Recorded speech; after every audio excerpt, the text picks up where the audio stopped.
이제 하나님의 말씀을 받는 시간입니다. 자리에서 다 일어나셔서 창세기 42장 26절로 38절입니다. 이 말씀을 전심으로 받는 사람은 진짜 복이 있으실 겁니다. 창세기 42장 26절부터 마지막 38절까지 교독을 하겠습니다. 이 말씀을 받은 다음은 이 말씀이 뭐다 말씀하실 수 있어야 됩니다. 그들이 곡식을 나귀에 싣고 그곳을 떠났더니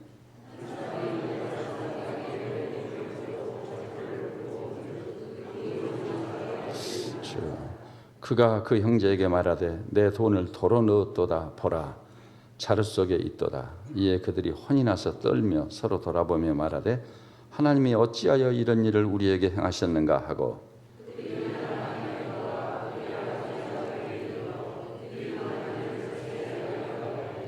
그 땅의 주인인 그 사람이 엄하게 우리에게 말씀하고 우리를 그 땅에 대한 정탐꾼으로 여기기로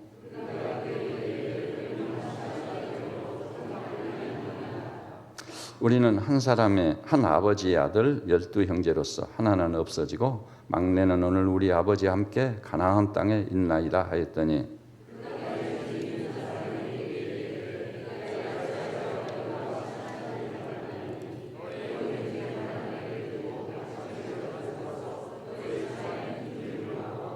너희 막내 아우를 내게로 데려오라. 그러면 너희가 정탐꾼이 아니요 확실한 자들임을 내가 알고 너희 형제를 너희에게 돌리리니 너희가 이 나라에서 무역하리라 하더이다 하고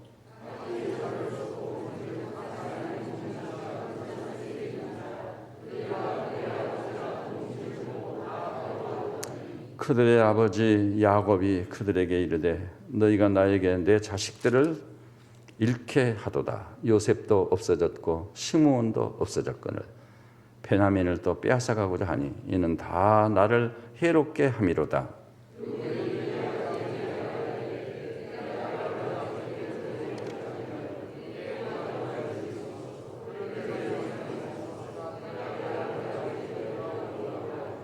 야곱이 이르되 내 아들은 너희와 함께 내려가지 못하리니 그의 형은 죽고 그만 남았습니다.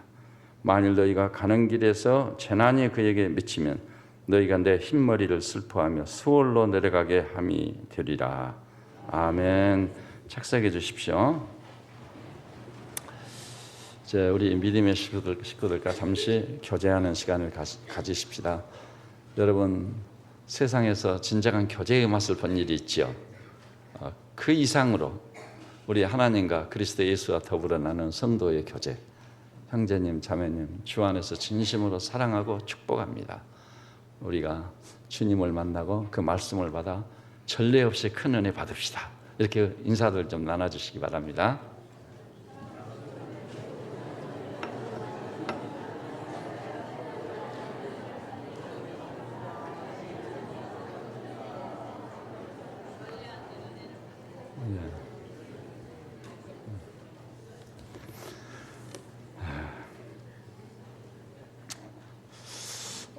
사실은 우리 교회는 다음 주일을 맥주 감사절로 지킵니다. 성경에 보면 모든 절기가 한 번밖에 없어요. 그런데 감사의 절기는 2번입니다. 맥주 감사절이 있고 수장절이 있습니다. 지금의 추수감사절에 해당되는 것이죠. 맥주 감사절은 그 해의 중간쯤 위치하고 있는 거죠. 추수감사절은 그 해의 말. 이렇게 하신 하나님의 뜻이 있으실 겁니다. 우리 인생으로 하여금 감사하며 살도록 하기 위해서 감사의 그 값어치를 깨닫고 경험하며 살도록. 여러분, 행복이란 무엇이죠? 감사하는 마음입니다. 다른 게 행복이 아니에요. 감사하는 마음을 놓치면 사실상 행복은 불가능합니다. 무슨 조건이나 환경에 의해서 행복이 결정되고 좌우되는 줄 아는데 그게 아니에요. 감사하는 마음에 행복이 있고 감사를 잃으면 바로 불행해지는 것입니다. 하나님께서 우리 인생을 사랑하시고 특별히 자기 백성을 사랑하셔서 늘 감사하며 살도록. 그 신약은 뭐라고 하죠? 범사에 감사하라.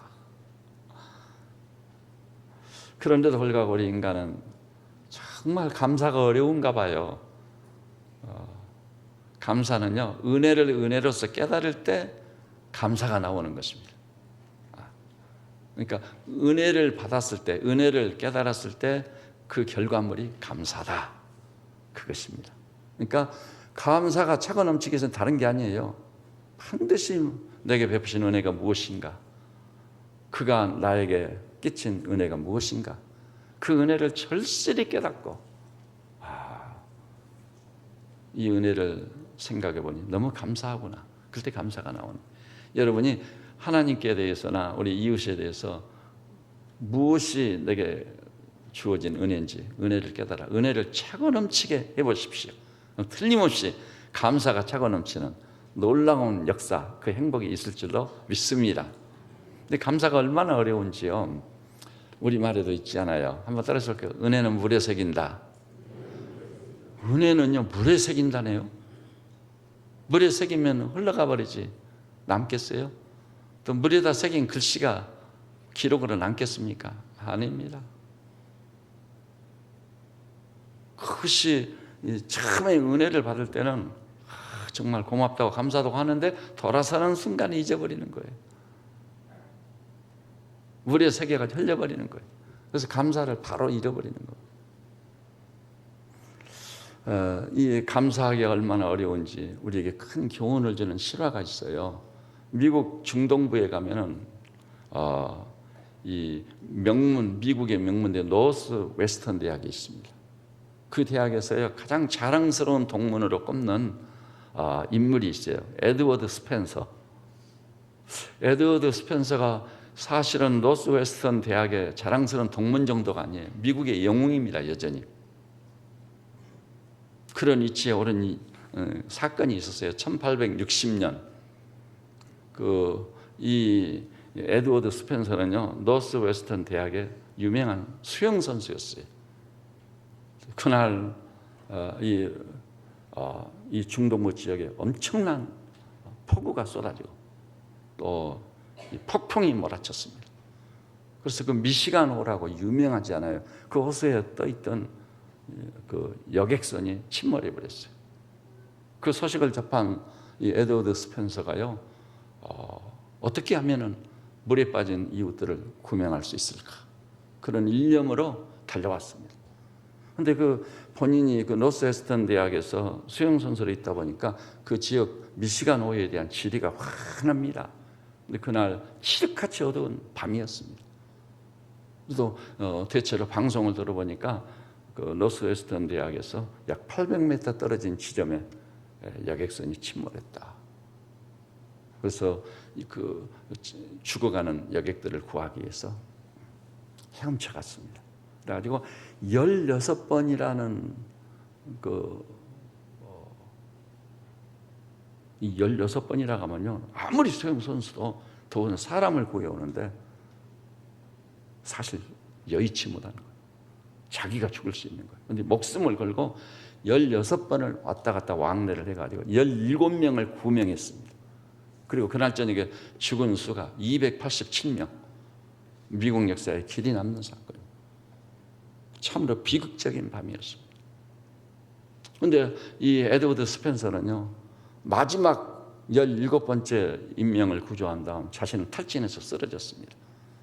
그래서 의학적으로 회복을 시키려고 애를 썼는데도 불구하고 죽지 않고 살기는 했지만 평생 휠체어 신세를 지게 됐습니다. 근데 그가 80세가 돼서 자기 생일을 맞이했는데 기자들이 와서 인터뷰를 했습니다. 선생님, 그 비극의 밤 17명의 인명을 지옥같이 아수라장이 된 가운데 구명할 때 지금까지 잊지 않고 기억에 남을 만한 일이 있다면 말씀해 주십시오. 그때 머뭇거리던 이렇게 얘기하는 것이었어요. 그날 저녁 내가 17명을 내 목숨을 걸고 구명, 나는 지금 그렇게 건강한 사람 휠체어 신세를 지고 평생 살아왔는데 그 17명 중에 한 명도 그 사건 이후 나를 찾아와서 감사를 표한 사람은 없었습니다. 그래서 자기가 몸이 일체의 신세를 진 것도 치명적이지만 마음의 상처를 토로했던 것입니다. 상대방이 분명히 은혜인데 은혜를 은혜로서 기억해 주지 못할 때 깊은 상처를 받는 것입니다. 여기서 우리는요, 사람들이 은혜를 갚는 법을 잘 모르고 감사하는 법을 잘 모르구나. 그것을 엿볼 수 있는 것입니다. 사실이요, 오늘 우리가 같이 본 이 본문, 하나님의 사람도 예외가 아니에요. 여러분, 여기 서 있는 저나 여러분이나 예외가 없습니다. 우리 인간이 제일 오염된 이유는요, 자기 시각과 자기 견해에서 보기 때문에 그것을 은혜로서 깨닫지 못하는 거예요. 그러니까 감사를 잃어버린 것입니다. 자, 여기 본문의 주인공이 누구죠? 저 위대한 믿음의 조상 세 분 중에 한 분이에요. 아브라함, 이삭, 야곱. 바로 야곱입니다. 지금 야곱에게 어떤 사건이 일어나는지 본문이 잘 보여주고 있어요. 사실 그 앞에부터 봐야 제대로 볼 수 있는데요. 근동에 엄청난 흉년이 들었어요. 그런데 그 흉년 이전에 몇 년간 흉년이 있었죠. 7년간 엄청난 수확을 거뒀습니다. 근데 우리 인간은 어리석어가지고 풍년이 들면 흥청방청 먹어라 마셔라 막 소모적인 삶을 사는 거예요. 이것이 웬 떡이냐. 근데 7년간 풍년이 계속된 다음 흉년이 올 줄을 미리 예상을 못한 거예요. 그리고 사실 7년의 풍년 이후에 흉년도 몇 년? 7년이라든가 1년만 확실히 흉년이 들면은요, 나라가 난리가 납니다. 근데 거기다가요, 2년, 3년 정도 흉년이 들었다 하면 어떤 경우도 사실상 국간이 완전히 바닥나고 담을 넘는 도둑질이 성행하고 사람 목숨을 파리 목숨 우선 먹고 살아야 되니까 나라가 아수라장이 되는 거예요. 법으로도 안 돼요. 처벌로도 안 돼요. 근데 7년간 흉년이 들어서 나달 하나를 거두지 못했다고 생각해 보세요. 절체절명입니다. 사실상 끝난 겁니다. 그런데 거대 근동에서는요, 이렇게 흉년이 들면 당연히 어디로 가겠죠? 나일강 유역으로 가는 거죠. 에집트의 나일강 유역. 그 나일강은요, 그렇게 흉년이 들어도 물이 마르질 않아요. 나일강의 그 원류를 비롯해서 쭉 아프리카를 종단하면서 흘러내린 나일강을 아실 겁니다. 그래서 수확을 거둬 누릴 수 있는 거예요. 그래서 야곱도요, 아들들을 불러가지고 우리 가족이 마냥 앉아서 굶어 죽을 소리는 없지 않느냐. 너희들이 에집트에 가가지고 있는 대로 돈을 모아서 이 곡물을 사오도록 해라. 그래서 아들들이 떠났습니다. 10아들. 본문에 보니까 12아들인데 그 중에 아들 요셉은 어땠어요? 22년 전에 죽었습니다. 죽었어요. 그리고 시므온은 그 전에 곡식을 구하러 갔다가 에집트 사람한테 결박당해서 갇힘받았어요. 왜 그렇게 됐을까요? 아니, 그 에집트 사람이 총리라는데 발을 딱 쳐가지고 밖에서는 자기를 바라보지 못하게 해놨어요. 자기는 딱 들여다보고, 야, 너희들 본문이 있었죠? 너희들 이 나라에 온 게 곡식을 구하러 온 게 아니라 정탐하러 왔지. 트집을 잡는 시비를 거는 거예요. 그러니까 너무 황당하고 두려움이 임했습니다. 아니, 총리님, 우리가 정탐꾼이라니요. 저 가나안 가면 우리 아버지 야곱이 살아계십니다. 우리가 12형제인데 한 형제는 없어졌고 11형제가 살고 있는데 그 우리가 한 마지막 막내 베냐민만 놔두고 이렇게 곡식을 구하러 온 사람들입니다. 그리고 다 돈을 싸가지고 와서 곡식 값을 지불하지 않았습니까? 그러니까 총리가요, 신하들을 시켜가지고 그 사람 중에 한 사람을 딱 찍는 거예요. 찍은 사람이 누구지요? 시므온. 저 곡식 자료를 풀어라. 아니, 분명히 지불했는데 풀어보니까 곡식 속에가 곡식값 그 돈 뭉탱이가 딱 들어있네. 그것을 보는 순간이 야곱의 아들한테 경악을 금치 못하는 게 큰일 났구나. 이제 이봐라, 너희들이 정당하다면 너희가 값을 지불한 돈 뭉탱이 왜 여기 있느냐. 꼼짝없이 당하게 됐어요. 그래서 시므온을 결박지어라 해가지고 가더라. 그러더니 이렇게 말하는 거예요. 너희가 만일 곡식을 구하러 온 게 사실이고 너희 행위가 정당하단다면 너희 막내 베냐민을 데리고 오너라. 그러면 베냐민도 풀어주고 시므온도 그때 풀어주겠다. 그러니 이제 어떻게 하나? 어떻게 이것을 아버지께 구하나? 그래서 아버지께 가가지고요. 아버지, 우리가 에집트 사람을 만났는데 여차여차 해가지고 우리 형 시므온이 결박당해서 갇혀버렸습니다. 그리고 베냐민을 데리고 오면 풀어준다는데 아버지 어떻게 하시냐고. 그 말 끝에 36절 야곱이 대답한 말이 나와요. 야곱이 뭐라고 했는지 36절 우리 한 목소리로 같이 읽어볼까요? 시작.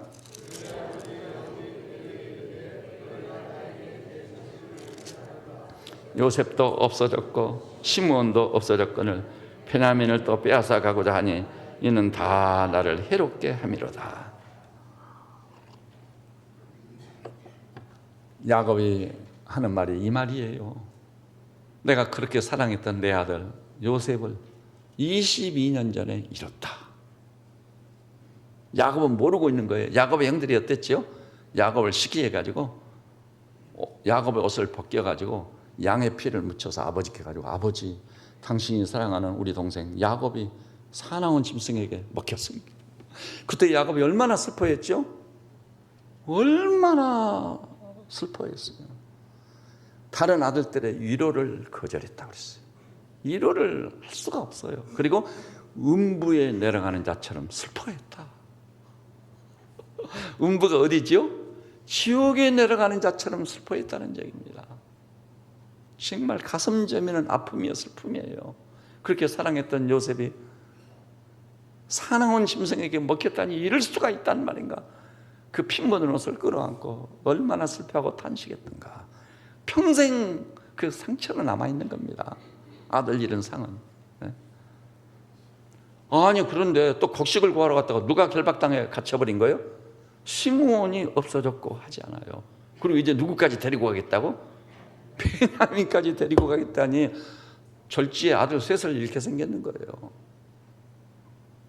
이게 최악의 상황입니다. 여러분, 한 아비가 아들 셋을 잃어봐요.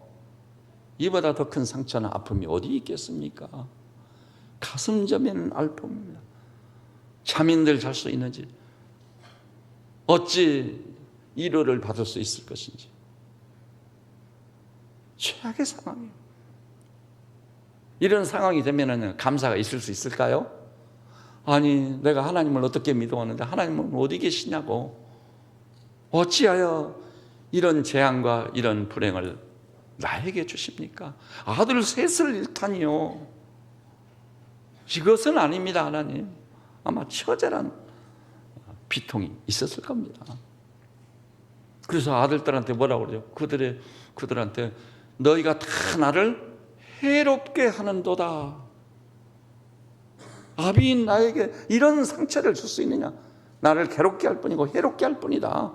아마 생략형이죠. 다 나를 떠나가라. 다 귀찮다. 그랬을 거예요.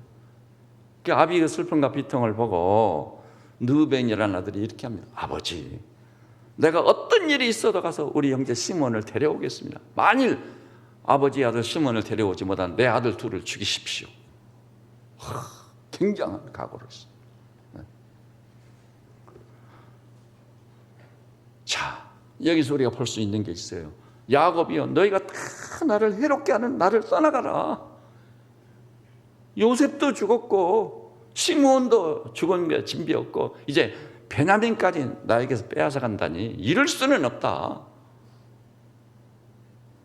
이런 야곱의 불행과 고통, 쏟아내는 이런 불평과 원망, 이것은요 무엇 때문인 거죠? 야곱의 생애를 딱 봐보세요. 첫째는요, 우리 인간이란, 이 말씀 잘 들어두세요. 우리 인간은 한계성 있는 존재예요. 그래서 오늘밖에 못 봐요. 내일이 없어요. 마치 하루살이 인생이라지 않아요. 미래를 내다보지 못한다고요. 야곱을 생각해보세요. 미래를 내다보면 얼마 안 가가지고 요셉이 죽은 게 아니라 어떻게 돼 있는 거예요? 시퍼렇게 살아가지고 산 정도가 아니라 애굽의 총리가 돼 있지 아니하나요? 그거 이제 바로 아마 수일 후에 그 요셉을 만날 겁니다. 오늘의 그것을 모르다 오늘만 생각하고 눈앞만 생각하고 요셉도 없어졌고 시므온도 없어졌고 베냐민도 빼앗아가다니. 저도요 설교자기 때문에 묵상을 해보는 거예요. 이때 야곱의 심리를 들여다보면서 그 마음속으로 들여다보는 거예요. 그랬더니 나도 난데없이 눈물이 왈칵 솟더라고. 그때 야곱의 심정이 어떠했을까? 우리말에도 있잖아요. 자식을 앞세운 아비의 상한 마음. 정말 어떠했을까? 운다고 해결될 일도 안 해요. 요셉을 잃었을 때 아까 인용했지만 음부에 내려가는 자처럼 슬퍼했다. 그러니 감사가 어디 있으며 찬송이 어디 있는, 오직 있느니 불평이 원망뿐인 것입니다. 그러나 그 이유는 요셉이 오늘밖에 보지 못했기 때문이에요. 지금밖에 보지 못했기 때문에, 지금 당면한 이 시련과 역경, 환난 이것만 바라보고 있기 때문인 겁니다. 완전히 문제에 사로잡혀 버린 거예요. 만일 야곱이요 하나님을 참으로 믿었던 우리 하나님 어떤 분이시죠? 한번 따라서 합시다. 합력하여 유익이 되게 하시는 하나님. 그렇지 않습니까? 저는 이 말씀이 제게 복음이었습니다. 하나님을 사랑하는 자 곧 그 뜻대로 부르심을 입은 자들에게는 모든 것이 합력하여 선을 이루느니라. 할렐루야, 아멘이었습니다.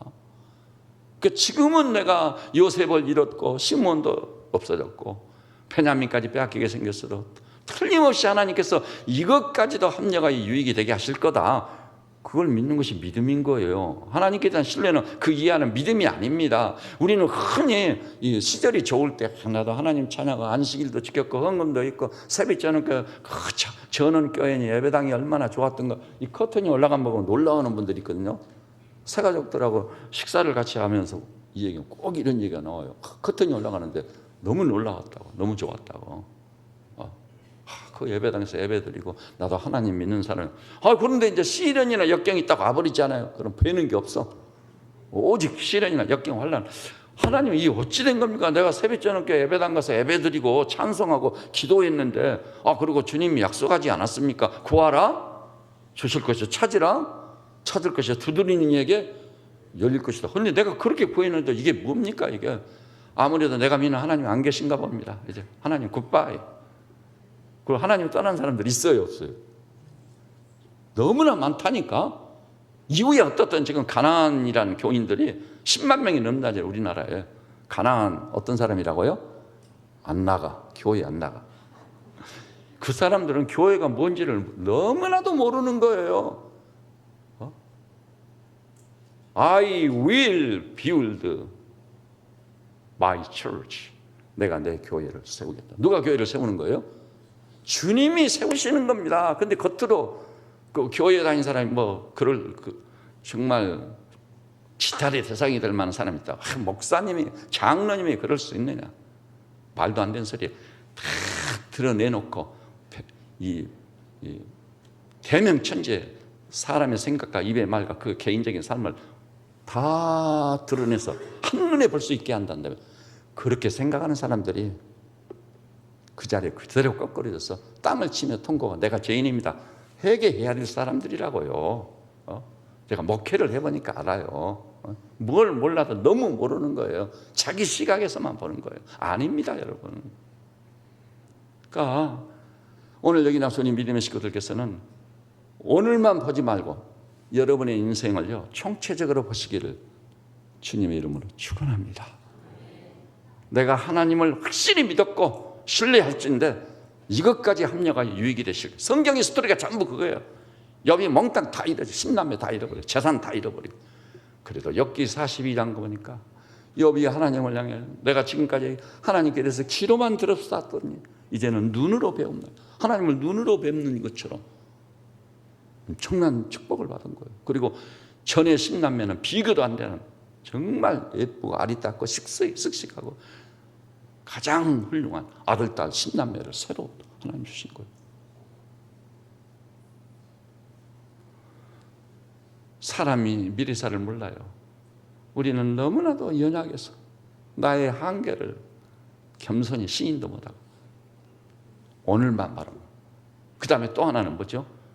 내 입장에서 보는 거예요. 나의 시각, 나의 견해, 나의 관점을 가지고 그 사안을 보는 거예요. 나라는 존재가 어떤 존재입니까? 죄로 완전히 오염된 존재예요. 이거 만물보다 거짓되고 부패한 건 사람의 마음이라. 누가 이를 알리요? 그게 인생이에요. 인생이라고. 바울 같은 성자도 세인트 파울 뭐라고 그랬죠? 내가 원하는 바 선언하지 아니 어찌하여 온치 아니한 마음을 행하는 거 오라 나는 공간. 그게 인생이라고요.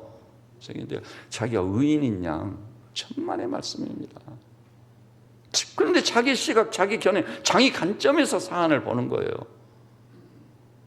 그러니까 어떻게 되죠?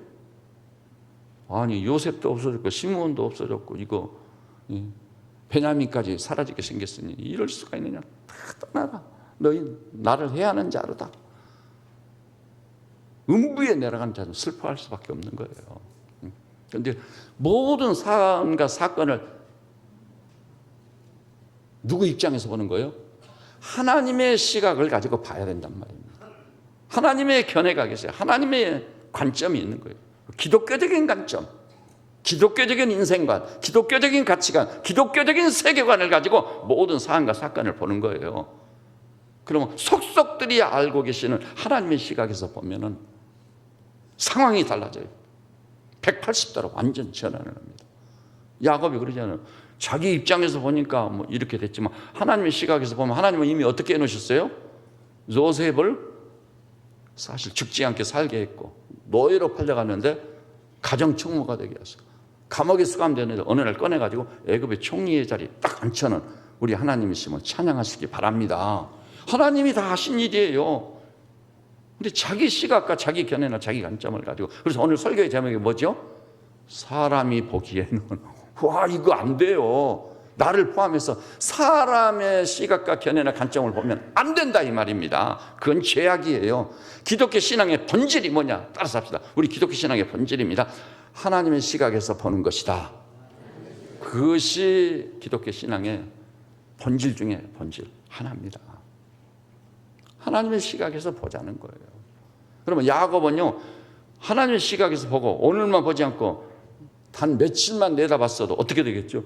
우와 우리 하나님을 찬양합니다. 하나님이 이렇게 하셨단 말입니까? 요셉이 죽지 않고 살아있고 애굽의 총리가 돼 있고 시므온도 사실은 베냐민을 데리고 오게 하고 자기 아버지 야곱까지 데려오려고 지금 어떤 구상을 한 거 아니에요. 그래서 내중에 에집트의 바로왕이 그냥 요셉의 아버지가 온다 가니까 왕이 나타나는 황제가 나타나는 그 수레까지 내줘가지고 이 수레 가지고 가서 너희 아버지를 모셔오도록 해라. 그래가지고 이스라엘 백성 야곱과 그 자손을 위해서 바로왕이 예비한 땅이 어떤 땅이죠? 고센 땅, 고별된 땅.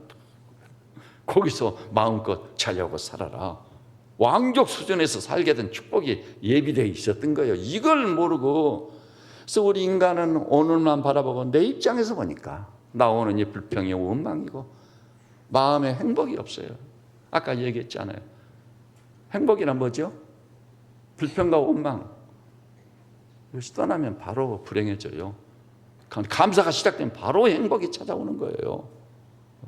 이 성경은 범사에 감사하라는 이유가 있어요. 우리를 너무나 사랑하셔서 평생 사는 동안 행복하고 하나님을 찬양하고 범사 감사하고 항상 기뻐하며 살도록 감사절기를 2번이나 주신 하나님을 찬송할 지어다. 진짜 찬송해야 돼요. 오늘 여기서요 지난 6개월을 돌아보면서 감사를 잃은 성도가 계신가요? 그 이유는 하나밖에 없어요. 믿음을 잃었기 때문에. 사실은 안 믿어. 입으로는 믿고 주의 이름을 부르지만 실질적으로는 안 믿는 거예요. 믿음이 없는 영거로 감사를 잃어버린 겁니다. 오늘 이 예배에 참여한 우리 성도님들 한 분 한 분을 그리스도의 심장으로 사랑합니다. 축복합니다. 이 교회 강단을 지키는 말씀 살펴서 확실하게 말씀합니다. 여러분의 상황이 어떠하든 여러분이 내가 1년에 내가 어떻게 될 것인가 막막하게 답이 없어. 절망적이야. 여러분이 시각에서 보지 마세요. 하나님의 시각에서 보면 하나님이 뭐라고 그랬죠? 내가 너희를 이처럼 사랑해서 독생자를 주셔서 믿기만 하면 영생을 주려 했다. 또 뭐라고 그랬죠? 나는 선한 목자요. 너희는 내 양이다. 선한 목자는 양들을 위해 생명을 버리느니라. 이런 분이요. 무엇을 입을까 무엇을 먹을까 염려하지 말라. 이 모든 것이 너희에게 있어야 할 줄을 너희 천부께서 아시느니라. 너희 쓸 것을 그리스도 안에서 영광 가운데 풍성하게 채우시리라. 믿음대로 될지어다. 진짜 믿음을 가지고 사십니까? 그래서 우리의 죄라는 게 다른 게 아니에요. 하나님을 더디 믿고 의심하고 내 시각에서 보고 내 멋대로 해석해가지고 안타깝고 불쌍한 사람인지 다 알아요. 다 알아. 손 잡아보면 알고 얼굴 딱 보면 알고. 시험을 받지 말고 미혹을 받지 마십시오. 그건 배후에서 전부 사탄의 역사야. 하나님의 뜻은 오로지 압니다. 분명합니다. 오직 여호와를 앙망하는 자는 새 힘을 얻어 독수리 날개치며 올라감 같을 것이요. 그래서 달려가도 곤비지 않고 걸어가도 피곤치 아니하리로다. 하나님 말씀은 확실해요. 그리고 그렇게 놀라우신 우리 주님이 문을 열면 내가 그에게로 들어가 우리 안에 들어오신다고까지 약속하잖아. 심지어는 예수 그리스도가 너희 안에 계신 줄 알지 못하느냐? 그렇지 않으면 버리운 자리라. 예수님의 깊은 뜻은 우리 안에 계시는 거예요. 그래서 바울처럼 이제는 내가 사는 것이 내 안에 그리스도께서 사신 것이라. 이런 축복이 최고의 축복이 오직이면 바울이 따라서 해봅시다. 오늘 몇 주 전에 제가 설교했죠. 따라서 해볼까요? 이 질그릇 속에 보배를 가졌나니. 질그릇은 누구라고요? 바울이요. 떼지기 쉬운 질그릇. 그런데요, 그 질그릇 속에 누가 있는 거예요? 보배로 오신 예수님을 모신 겁니다. 그 주님을 모시고 살고 주님과 동행하며 친밀한 거절을 나누고 내가 주님 안에 있는지 주님이 내 안에 계신지 알지 못하겠다고 완전한 일치, 연합, 놀라운 삶이 있는 겁니다. 그래서 오늘 설교 제목을 잊지 마십시오. 사람이 보기에는 이렇지만 하나님이 보실 때 믿는 성도는 아니다. 사자같이 담대하게 오직 믿음 절대 신앙을 가지고 범사에 감사하고 찬송하며 진군에 가시기를 바랍니다. 그러나 주님께서 뭐라고 약속했죠?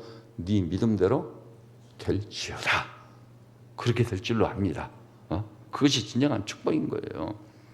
이 감사라고 하는 것은요, 엄청난 영향력을 가지고 있습니다. 여러분 아셔야 돼요. 그거 미국에요 생존하고 있는 존 자영이라는 의사가 감사하는 그룹과 불평하는 그룹을 둘러 나눠서 조사를 하는 결과가 나와 있어요. 그 의사도 그것에 비상한 관심을 가졌어. 그랬더니요, 이 양 그룹 사이에 엄청난 건강의 차이가 생긴 거예요. 세 가지 차이. 첫째는 뭐냐면 질병을 예방해주고 면역 기능을 향상시켜주는 신비한 백신이 감사 그룹에서는 엄청 생산이 되고 감사할 때마다 나오는 거예요. 감사할 때마다. 근데 불평하는 그룹에서는 이런 백신이 나오기는커녕 육신이 병들게 하고 수명을 짧게 하는 악성의 백신이 나오고 있는 거예요. 그 다음에 두 번째는요, 질병이 든 상태에서 그 양 그룹에 참여해서 시험의 대상이 됐다 할지라도 질병의 진행을 억제시켜주고 병군의 침입을 막아주는 항복소라는 요소가 나오고 있어요. 감사하는 그룹에서. 물론 불신 그룹에서는 있을 수가 없어요. 세 번째는요, 방부제 성분인 안티셉틴이라는 것이 감사하는 그룹에서 감사할 때마다 생성이 되는 거예요. 방부제. 그게 무슨 역할을 했겠죠? 이 장에 들어온 음식들이요, 부패하지 않도록, 발효되지 않도록. 여러분, 일단 이 장에 들어온 음식이 부패하면 냄새부터가 고약스럽잖아요. 그런 게 병의 원인자가 되잖아요. 다. 그래서 존 자행 이 닥터가 결론을 내렸습니다. 한번 따라서 볼까요? 우리 몸의 보약은 감사 생활이다. 진짜 그 말이 맞아요? 틀려요? 맞습니다. 맞고요. 진짜 정말 그 양반이 정말 그립네요. 대통령님이나 하신 분이 왜 자살을 했는지 항상 내 마음에 의문이고 진짜 왜 그랬을까? 이동원 목사님이 대통령 초창기도 해가지고 이제 대통령님도 예수 믿으셔야죠. 그럴 때 이제 고향에 내려가면 믿겠다고 하는데 믿었어야 되는데 대통령님이 살아서 국가를 위해서 또 어떤 역할도 하고 그러셔야 되는데 자살을 했어요. 이것이 설교와 내용과는 상관없는 겁니다. 그 생각이 지금 항상 제 마음을 떠나지 않고 있어요. 근데 우리 몸의 보약은 뭐라고요? 감사생활입니다. 감사생활. 그러니까 불평하고 원망하고 살아왔던 분은 이 시간부로 주 안에서 하나님의 은혜를 의지해서 지어버리십시오. 흔적도 없이 지어버리는 거예요. 그리고 오늘부터는 감사하기 시작하는데, 아까 더욱이 양 그룹을 분리해가지고 시험을 할 때 음식 먹는 것으로 시험을 했잖아요. 감사하면 음식 먹는 사람과 불평하면, 여러분 불평하며 음식 먹는 거 그 죄악입니다. 사실 하나님의 제 증인이에요. 제가 그랬습니다. 제가 자취할 때요, 반찬이 없으니까 대학교 다닐 때 뭐 싸가지고 왔다고요? 된장 싸가지고 갔어요. 그러니까 창피하고 부끄러워서 점심을 불게요. 그런데 그래도 지금 돌아보니 그때 그 친구들이 된장 싸우니까 좀 웃기도 했지만 자기들 싸운 뭐 과일도 나눠주고 또 반찬도 이렇게 나눠주고 참 감사했었죠. 근데 적지 않게 이 된장만 싸가지고 간 일이 많이 있었습니다. 참 인상 깊게 남아있어요. 그런데도 불구하고요, 제가 입맛이 떨어져 밥을 못 먹어온 일이 한 번도, 우리 집사람이 증인입니다. 왜냐하면 우리 집사람은 너무 정확한 사람이기 때문에 제가 거짓말했다가 하면 저 보따리 싸가지고 강단으로 올라오겠다. 거짓말을 못해요. 또 하나님이 계시잖아요. 우리 집사람이 그래요. 딱 식탁 차려놓고 오늘은 먹을 게 없다고 그냥 이해하고 좀 먹으라고 그래요. 무슨 소리냐? 나는 신라 호텔 뷔페보다 이 밥상이 더 좋다. 실제로 그렇게 생각합니다. 제가 다 가서 밥 먹어봤어요. 우리 식탁에 오른 이 밥상보다 더 훌륭한 상은 없어요. 그건 죄악이다. 그런 소리 하지 말라고. 그래서 뭐가 있든지 한 가지만 있어도 잘 먹습니다. 만약 반찬이 없으면 물 말아서 마실 참이에요. 여러분, 그래서 독감에 걸려서 그렇게 앓으면서도요, 입맛이 떨어져 본 일이 없어요. 입맛이 없으면 무엇으로 먹죠? 믿음으로 먹는 거예요. 밥도 감사하고 먹고 찬송하고. 교회 와서요, 과거보다 우리가 전략을 위해서 확 줄였잖아요. 지금 교회 오늘 점심 차리는 게 줄였어요. 지금 아마 저 관리 집사 내가 상당히 고민스러울 거예요. 과거 집사님한테는 그렇게 42만 원씩 일주일에 주고 나한테는 이게 뭐냐? 당의 결의가 25만 원 선에서 쓰라는 거거든. 네? 여러분 생각해보세요. 그래서 그때는 반찬이 좋고 맛있었는데 지금 이게 뭐냐? 반찬. 그런 사람 하나님이 치실 수도 있어요.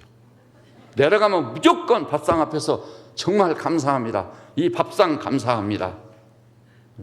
여러분, 국수 먹는 교회도 있고 또 컵냉면 먹는 교회도 있는데, 제가 미국에서 제일 큰 교민교회 갔잖아요. 엄청나요. 그 한 브록을 다 차지해가지고 그 교회 가서 산책하면 최고예요. 제가 산책 한번 해봤거든요. 그러니까 하루 저녁도 교회가 안 비어 있어. 선교사들을 위해서 기도하는 불이 환히 밝게 밤새 기도하는 거.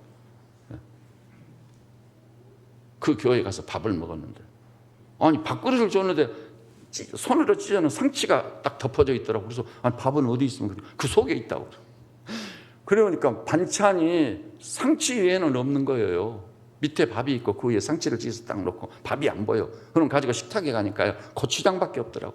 고추장 한 숟가락 쪄서 비벼서 딱 먹으면 그 끝이에요. 잘 먹으려면 집에 가서 먹으라는 거예요. 그래도 믿음으로 먹고 그리스도의 사랑으로 먹으면 다 그걸 마시고, 저도 그냥 감사하면서 그 또 입맛으로 또 믿음으로 잘 먹었습니다. 밥상 앞에서 절대 불평하지 마세요. 아주 좋지 않은 독소가 나와가지고 먹은 것이 살러가지 않아요. 오늘부터는 따라서 합시다. 오늘부터는 무조건 감사하겠습니다. 감사야말로 항상 기뻐하라, 쉬지 말고 기도하라, 범사에 감사하라. 이것이 그리스도 예수 안에서 너희를 향한 하나님의 뜻이라고 그렇게 제가 말씀을 드렸는데도 돌아서면 불평이고 원망이야. 이 도대체 어떻게 하자는 겁니까? 그거 다 그런다는 게 아니고요. 소수가 그런데 이 죄라는 것은요, 전염성을 가지고 있어요. 그러면 진짜 맛없네. 이게 뭐야 반찬이? 이 전염성이 강하다고. 죄라는 것은 미혹의 영이 역사해가지고 한 교회가 순식간에 시험을 받아버린다고요. 그러니까 목사는요, 여러분 모르시죠? 아까 하나님의 시각에서 본다고 했는데, 여러분이 어떤 사안을 보는 관점과 목사가 보는 관점이 완전히 다릅니다. 간임의 이치에서 목장을 딱 보는 거예요. 양무리들을 딱 보는 거예요. 그 보는 시각과 견해가 교우들 여러분이 보는 여러분이 못나서라는 말이 아니에요. 최고 책임자이체 하나님의 존재를 제가 딱 보니까 완전히 다른 거예요. 그러니까 우리 목사님 왜 저러시나? 개인적으로 찾아오십시오. 제가 오픈을 하고 다 기다립니다. 와서 저하고 얼마든지 터놓고 얘기하세요. 다 들어줍니다. 문제는 어디 있느냐? 보는 시각과 견해가 완전히 다른 거예요. 그리고 교회 입장에서 모든 사안을 보기 시작해요. 머리가 예수 그리스도이시니까. 근데요, 감사 생활이라는 것은 여기서 끝나지 않습니다. 긍정적이고 적극적인 의미에서 놀라운 축복을 보장해줘요. 그런 구체적인 사례들이 아주 많이 있는데 하나만 제가 얘기할게요. 미국의 자동차 왕이 누구죠? 헨리 포드. 이 포드가 자동차를 발명해가지고 막 생산을 해내기 시작한 사람들이 신기하고 놀라워서 막 기회만 되면 자동차 준비, 자동차. 여러분도 마이카를 그렇게 서운했었잖아요. 마이카. 그래서 제가 보니까 차를 새로 오면 제가 개포동에 있을 때요. 우리 교회도 안 다니는데 의사 선생님 부부가 소인적으로 나가니까 그분이요, 의사 선생님이요. 무슨 일로 오셨나요? 그랬더니 제가 차를 하나 새로 준 목사님 와서 기도해 주세요. 우리 교회도 아닌데 그래 그 자동차 가가지고 내가 같이 탑승을 해가지고 그 의사 선생님 운전 핸들 잡은 분 가족들 그 자동차 운전하고 다니면서 주로 말미암아 큰 은혜가 있고 유익이기를 기도를 해드렸어요. 너무나 감사해 하더라고요. 그런데 이 포드가 자동차를 아주 본격적으로 막 생산을 할 때 그래서 포드 이름이 뭐가 되었죠? 별명이 자동차 왕이요. 자동차 왕이요. 그런데 이 포드가요 이런 일이 있게 된 거죠. 어느 시골에 초등학교가 있는데 그 여선생님이요 한 가지 소원이 있어요. 뭐냐면은 그 학교에 피아노가 없었어요. 그래서 피아노 좀 누가 기증해 주면 좋겠다. 그래가지고 어떤 줄 아세요? 아마 포드란다면 피아노한테 기증해 주겠지. 그래서 편지를 썼습니다. 근데요 피아노 값이 얼마예요? 그 당시 1,000불이요. 1,000달러 기증해 줄 것이라고 믿고 편지를 보냈어요. 근데 포드는 그 도움을 요청하는 편지를 하도 많이 받다 보니까 어떻게 된 거예요? 무조건 10센트만 넣어가지고 딱 보내버렸어요. 내용이 뭐고 다 덮어두고 10센트. 근데 이 여선생님이 어느 날 포도한테 편지가 한 장 날아왔는데요. 기대를 하고 딱 열어보니까 10센트가 들어있어요. 10센트가. 그 순간 사람이 보는 시각에서는 어떻게 생각이 되겠죠? 아이고, 네가 비록 자동차 왕이다마는 너는 사람도 아니다. 그럼 어떻게 하겠죠? 10센트 그런 봉투에 다시 넣어가지고 이름 써가지고 보내버릴 거예요. 그리고 거기다가 한자 더 덧붙인다면은 네가 자동차 왕이냐? 돈밖에 모르는 놈 해가지고 보내버릴 수도 있지 않아요. 화가 나가지고 엄청난 기대를 가지고 보낸. 아마 이 중에서도 그럴 분들이 계실지도 몰라요. 그런데 이 선생님은 그렇지 않아서 그렇게 아니었어요. 10센트를 딱 보고 하나님께서 왜 10센트를 보내셨을까? 10센트의 의미가 뭘까? 우선 10센트를 특별한 뜻을 가지고 보내주신 하나님 감사합니다. 우선 감사하고 와서 그리고는 10센트를 가지고 땅콩 상해를 가가지고 땅콩 가게에 가지고 땅콩 종자를 샀습니다. 그래가지고 밭에다 심고 자기 제자를 잘 갖고 왔어요. 그러니까 제법 수확이 많이 나왔어요. 그래서 그 수확 중에 좋은 것을 올곧게 열매가 맺은 것을 골라가지고 정성껏 싸서 포도에게 보냈습니다. 10센트를 보내서 너무나 감사하고 이 땅콩은 사장님이 보내신 10센트의 열매입니다. 맛있게 드시기 바랍니다. 딱 보내줬어요. 근데 포도가 어느 날 보니까 10센트밖에 안 보냈는데 정성껏 길러가지고 수확한 땅콩 한 상자를 정성껏 포장해서 보냈는데 그걸 받는 순간 굉장한 감동을 받았어요. 그래가지고 그 당시에 찾아보기 어려운 액수 1만 불을 보내줬습니다. 1만 불 정도가 아니야. 1만 불이요 10센트에 몇 배냐면 10만 배더라고. 10만 배. 10만 배의 축복. 그래서 10센트가 변해 감사 때문에 뭘로? 10만 배로 축복을 받게 된 것 아시기를 바랍니다. 그리고 어찌 10만 배뿐이겠습니까? 어찌 1만 불만 보냈겠습니까? 진짜 그 여선생님 진짜 선생님이다. 이 시대의 사표가 될 만한 인물이다. 끝까지로 돌봐준 거예요. 감사 생활에는요 반드시 놀라운 열매가 기다리고 있습니다. 오늘 여기 나오신 믿음의 식구들이죠. 내가 보기에, 사람이 보기에, 오늘을 생각해보세요. 다 청산해버려, 다 지어버리고 이제는 하나님 안에서 믿음의 눈으로 미래를 내다보시고, 그리고요 내 입장이 아니라, 내게 아니라, 내 시각이 아니라 이건 주님 제약일 뿐입니다. 하나님의 시각과 견해나 관점에서 딱 보므로 진짜 범사에 감사하는 우리 성도들 되셔서 살아 역사하시는 우리 하나님, 감사하는 성도를 이쁘게 보시고 말로 할 수 없는 은혜와 복을 내리시는 그 축복이 우리 성도님들 가정과 여러분의 삶의 현장에 넘치시기를 주님의 이름으로 축원합니다. 기도하십시다. 주님 참 감사합니다. 감사의 절기가 2번인 것 때문에 감사합니다.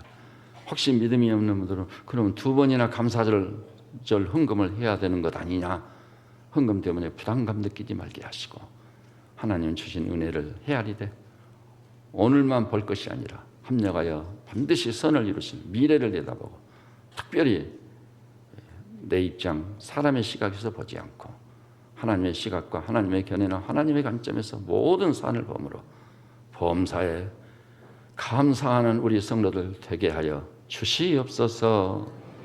그렇습니다. 그래서 우리 성도들이 1년 지나고 2년 지나고 3년이 지날수록 감사하는 성도에게 하늘문을 여시고 주의 창고를 활짝 열어 제끼시고 예비하신 은혜와 축복을 쏟아부을 그 놀라운 그 복됨, 그 영광이 있게 하여 주시옵소서. 예수님의 이름으로 기도드립니다. 아멘.